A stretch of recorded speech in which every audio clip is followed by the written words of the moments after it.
हिमाचल प्रदेश में कानून व्यवस्था, बेरोजगारी व नशे को लेकर एबीवीपी ने प्रदेश सरकार पर निशाना साधा है। एबीवीपी की प्रांत मंत्री नैन्सी अटल ने शिमला में पत्रकार वार्ता के दौरान कहा कि कांग्रेस सरकार में कानून व्यवस्था का बेड़ा गर्क हो गया है। उन्होंने कहा कि एबीवीपी का प्रांत अधिवेशन 31 अक्टूबर से 2 नवंबर तक कांगड़ा में हुआ है, जिसमें प्रदेश की वर्तमान परिस्थिति और शैक्षणिक स्थिति को लेकर 2 प्रस्ताव पास किए गए हैं। नैन्सी अटल ने कहा है कि हिमाचल शांतिपूर्ण प्रदेश है, लेकिन बढ़ती आपराधिक घटनाओं से क्राइम रेट लगातार बढ़ रहा है।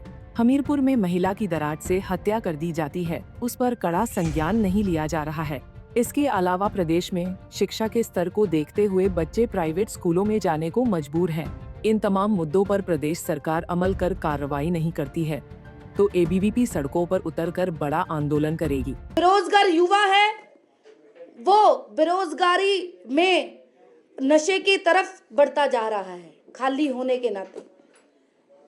हम देखते हैं कि इसी के साथ हमारे प्रदेश में बेसहारा पशुओं की हालत इतनी बढ़ गई है कि हमारे रोडों पे बेसहारा पशु पाए जाते हैं और रात को एक्सीडेंट जैसी घटनाएं भी होती है।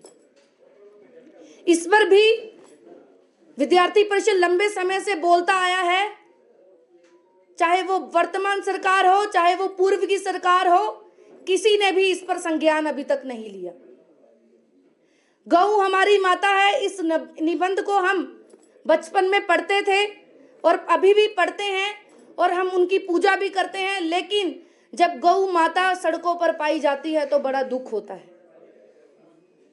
तो मैं इस मीडिया के माध्यम से प्रदेश सरकार से आग्रह करती हूं कि इन सभी मुद्दों पर संज्ञान लिया जाए।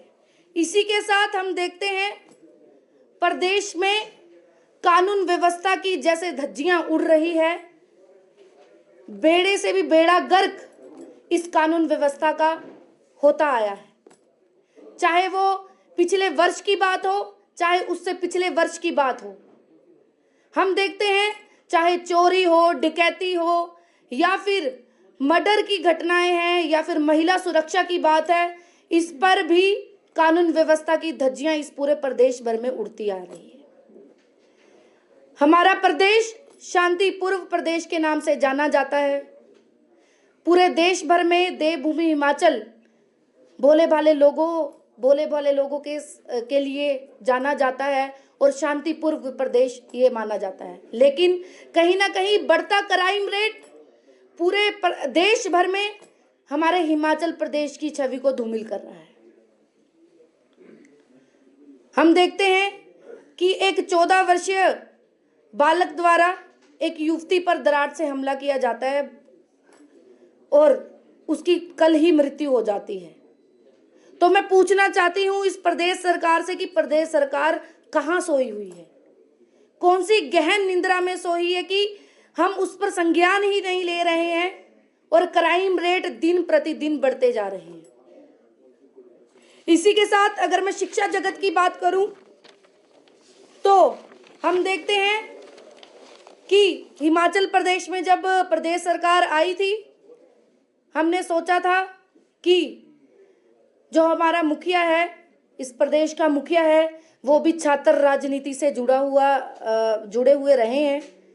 इसी के साथ हम देखते हैं कि विद्यार्थी परिषद लंबे समय से मांग कर रही है छात्र संघ चुनाव की।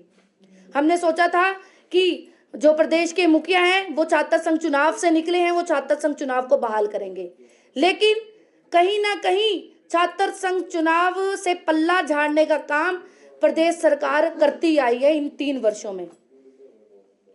इसी के साथ प्रदेश सरकार जब सत्ता में आई थी तब आते ही प्रदेश सरकार ने 400 प्लस स्कूल बंद करने का निर्णय लिया। इसी के साथ अभी हाल ही में प्रदेश सरकार ने प्रदेश के 100 प्लस स्कूल, जो प्रदेश के बड़े स्कूल है, उसको सीबीएसई में देने का निर्णय लिया है।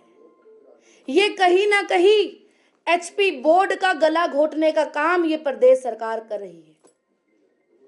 कहीं ना कहीं शिक्षा विरोधी फैसले ही ये प्रदेश सरकार कर रही है। इसी के साथ केंद्रीय विश्वविद्यालय का मुद्दा आप सभी के समक्ष है कि 2009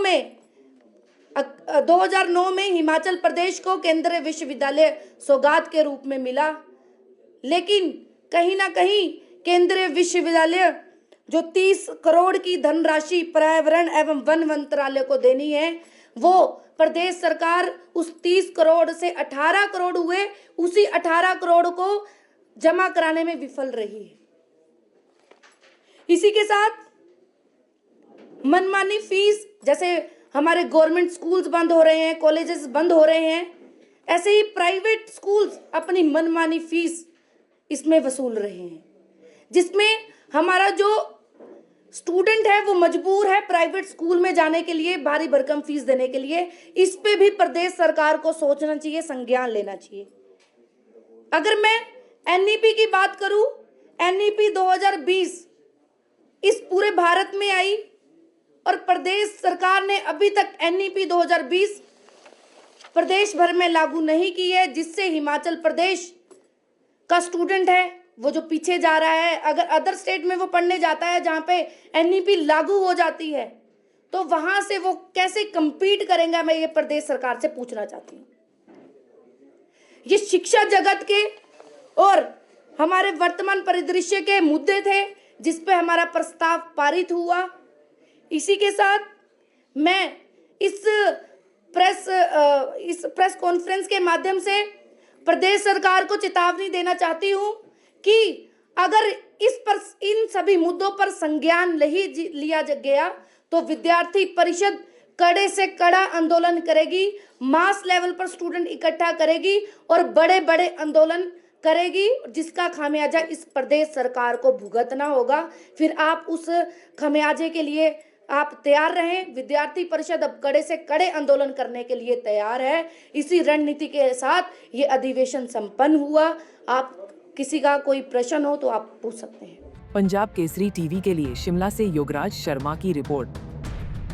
हमसे जुड़े रहने के लिए हमारे YouTube चैनल को सब्सक्राइब करें और नई वीडियो की नोटिफिकेशन के लिए बेल आइकॉन को दबाएं। अगर आप ये वीडियो Facebook पर देख रहे हैं तो लाइक जरूर करें और ज्यादा से ज्यादा शेयर करें। इसी तरह के और भी अपडेट्स के लिए फॉलो करें हमारा Instagram पेज himachal.kesri।